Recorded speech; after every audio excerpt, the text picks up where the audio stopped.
So this question is all about enthalpy changes, and the first thing they're asking us for is a definition for the standard enthalpy of combustion. So you can say enthalpy change or you can say energy change. So it's the enthalpy change, let's go with that, but you must make it clear it's energy or enthalpy. Well, let's go with energy change, sorry. So the energy change when, and then it's always, these definitions are always about 1 mole. So 1 mole of a substance, because it could be whatever we're combusting, is burned. So that's just all combusted. But burned is actually really what you should go for. And then, or you can say completely burned in oxygen or burned in excess oxygen. You must say oxygen, and you must make it clear it's either completely burned or it's burned in excess oxygen. With all reactants and products, and this is something that a lot of you missed. So it's with everything. So it's basically you're saying with everything, and it's very important in their standard states. And that is the part that many of you missed. Okay. So there's 2 parts to that, 2 marks. Essentially, the first mark was about saying it was about the energy change of 1 mole being burned completely in oxygen. And then the other part was having everything or with all products and reactants in their standard states. Okay, so now we're moving on to, or building on it, right? So it's all about enthalpy changes. And here we've got an equation for the formation of ethanol. It says the formation of 1 mole of ethanol, but that's implicit in the definition of formation. But anyway, the formation of 1 mole of ethanol from its elements, and then they've shown it. And then they're asking us to calculate this enthalpy of formation. So first thing I would do, I'm not even looking at the rest of the data just yet, is I'm going to write, because I know it's going to be a Hess cycle. I don't need to worry about my state symbols if I'm just drawing this Hess cycle. I just wanted to use it to do my working out. So I'm just rewriting what they've already given me so that I've got it in a form that's easy and useful for me. And of course, what we're trying to work out is this. This is the enthalpy of formation, the energy change when this happens. Now, let's look at actually then the information. So they're referring to carbon, and they're referring to hydrogen, and they're referring to ethanol. And what's the information they're giving us? And this is the bit that lots of you either didn't spot or didn't think about, or you did but just didn't really then think what that meant. They are giving us, all the values that they are giving us here are enthalpies of combustion. And the definition of combustion you have just said. The energy change 1 mole of a substance is burned in excess oxygen, when 1 mole of a substance is the reactant. And the substances are carbon, hydrogen, and ethanol. So they are the things that are being combusted. They are reactants. So in general principle, if you got the enthalpy of combustion of anything, and that anything we could just represent with X, then the arrow is going to be going away from it because X is the thing being combusted. So we are going to have carbon and then the arrow going away from it. And the arrow is representing that energy change in effect, or it's the change from the substance to the burned version of it. H2, arrow away from it. Ethanol, arrow away from it. And this was the mistake lots of you made. Because when it came to drawing your arrows on your Hess cycle, they were the wrong way around. So we are combusting carbon, so the arrow goes away from it. We are combusting hydrogen, so the arrow goes away from it. We're combusting ethanol, so the arrow goes away from it. As to what we're making, well, it's going to be carbon dioxide and water, but you know what? It doesn't matter. Products of combustion, just put products of combustion.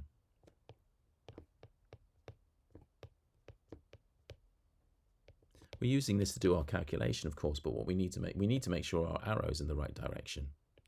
That's really what we're using this Hess cycle for. So we are combusting 2 moles of carbon, so it's going to be 2 times minus 394, which equals, and let's just make sure we do that on my calculator. So 394. Oops, forgot to turn the calculator on. Okay, so minus 788. We're combusting 3 moles of hydrogen. So that's 3 times minus 286. And that equals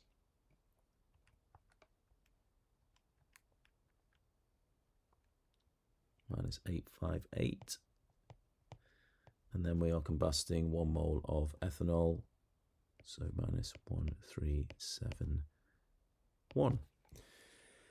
So remember, the whole point about a Hess cycle is that the energy change is independent of the route taken. So the most direct route is that, but that's what we're trying to work out.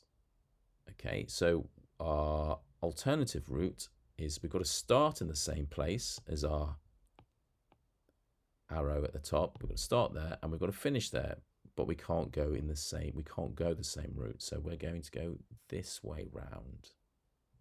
So we're starting in the same place and we are finishing in the same place.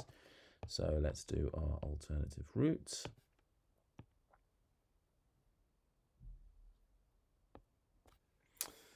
Okay, that's a bit awkward, but there we go. All right. And now we do, we just follow that calculation. So we are going with this arrow and with this, both of those arrows. So we're just going to write those values as they are. So minus 788 minus 858. And then we are going in the opposite direction of that arrow. So we put a minus sign and then we put our brackets what the value is, 1371 minus 1371. And then we do that calculation. So minus 788 minus 858 plus 1371, and we get minus 275. And there's our calculation. So where people went wrong was basically they got these arrows the wrong way round, and they'd written for some reason elements, and you've got to think that doesn't make any sense, because how can elements going to elements result in an energy change? It doesn't make any sense. So please think very carefully about what you're doing. Actually ask yourself, does that make sense? Okay, and then we move on to this question, which a lot of people got wrong. And there were various reasons for that. But one of the things that I strongly, and you did do this, but then you made a mistake. But one of the things I strongly suggest is when you're not given the displayed formula of something in a bond enthalpy calculation, then you need to draw the displayed formulae. So, and I personally think what you should do is you should draw the number of molecules that is in the balanced equation. So we've got oxygen, and that it has a double bond, and you should be drawing 3 of them. That's what I think. With carbon dioxide, this is where most of you went wrong, because, and this is one of those fundamental things. This is one of those, I guess, core chemistry ideas. You really should have so established in your head that carbon always forms 4 bonds, and that with just a tiny fraction of exceptions, so really only the graphite, graphene, fullerene circumstances, and then the only other time that you've ever come across it not being 4 bonds is if it's been something like a carbocation intermediate. So really it's 4 bonds, and oxygen is 2 bonds, and those should just be so ingrained. So when you're writing carbon dioxide, you should be recognizing that it's carbon double bonded to an oxygen. So many of you wrote carbon single bonded to an oxygen, and you've got to, you've got to question, you've got to think about everything you're doing. So we've got 2 of them. Those of you that wrote carbon single bonded to an oxygen, incidentally, that would have meant that in your calculation you never used this value. And I'll tell you now, basically, any information they give you in a question that's a numerical value, you are going to have to use it. So if you find you haven't used it, you have definitely made a mistake. The only exception to that is if they give you a temperature for a rate equation or reaction, or if they give you a temperature for a Kc or an equilibrium. But that's it. That's literally the only occasions. And then we've got 3 water molecules.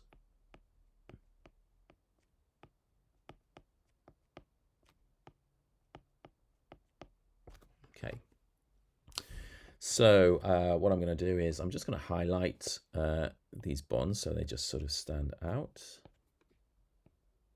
So we have 5. Oh, sorry, I've done the wrong one. Apologies for that. So we have our carbon-carbon single bond. Let's do our carbon-hydrogen bond. 1, 2, 3, 4, 5. So we have 5 of those. What about our carbon-oxygen bond? There we go. And then what we're trying to work out is the OH bond, right? So the OH bond is what we don't know. So I am going to give that a colour though. So let's give that one green. So this is what we're actually going to be working out. And so we've got 7. Then what else have we got going on? We've got our oxygen double bond. So we've got 1, 2, 3. And then finally we have, what colour can I use for this? Use the lavender. So then we've got this final one here. Okay. And then the other thing I'm just going to remind ourselves about is that it's break minus make equals delta H. So notice these are our breaks, these are our makes, and this is our delta H. So I'm trying to use what they've given me to sort of organize myself, organize my information. And it's not ideal, but often you will get a mark for stating this here, or at the very least, presenting it in that way. So if you present the calculation you're doing in that way, that's typically a mark. So if you make a mistake somewhere, but you just in your actual, and in the later steps, you can still get that. So I'm gonna write out my sum now based on that. So I've got 5 carbon hydrogen bonds. So 5. Oops, sorry. So I've got 5 times 412. So I'm doing all of the breaks at the moment, plus I've got 1 carbon bond, 3, 4, 8, plus I've got 1 carbon oxygen bond, 360, and I have got and then I've got the oxygen hydrogen bond. So I should let that equal something. So I want to let that equal Y. Okay, so the oxygen hydrogen bond, I'm going to give it an algebraic term. I'm just going to let it equal Y. So plus Y plus, and then I've got 3 oxygen double bonds, plus 3, 4, 9, 6. In fact, you know what? I'm just going to resolve that. Okay, so I'm just going to add all of that up. So that is 4, 2, 5, 6 plus Y. So this is my break. Now I'll do my make. So I'm making it a bit more manageable by just separating them like this. So I have 4 carbon oxygen double bonds,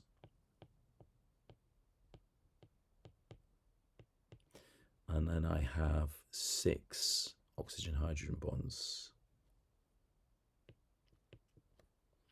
So that equals 3,220 plus 6y. So now I'll do my break minus make. So I have my break 4256 plus y minus 3220 plus 6y equals the change in enthalpy, the enthalpy change, which was minus 1274.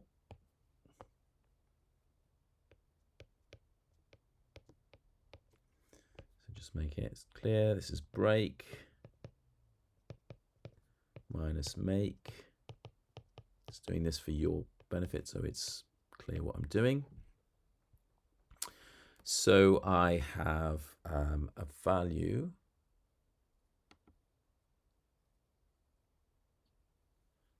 so then let's do that. So I'm going to have minus 5y. So 4256 minus 3220. So I've got 1036 minus 5y equals minus 1274. So I'm going to add 5y to both sides, and I'm going to add 1274 to both sides. So what I get is 2310 equals 5y. So therefore I divide both sides by 5, sorry. So y equals 462.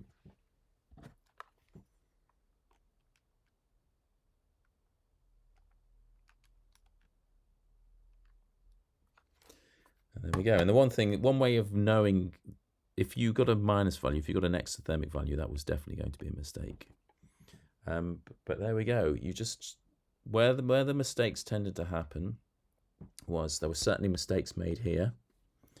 Not recognizing that carbon dioxide was carbon oxygen double bonds. But then I think it was really hard to follow a lot of your calculations here to really understand what it was you'd done. So I can't, I know I lay this out and it's about trying to explain it to you, but the fact that it does explain it to you, hopefully, and that it makes things clear, that's how you should be thinking about your own working for yourself. So that's a massive recommendation that I make about, it's not about being beautifully neat. That's not the point I'm making. It's about being clear and thorough and rigorous and laying things out so that not only can the examiner understand what it is you've written, but you can understand what you've written. But if you have any queries about that, let me know.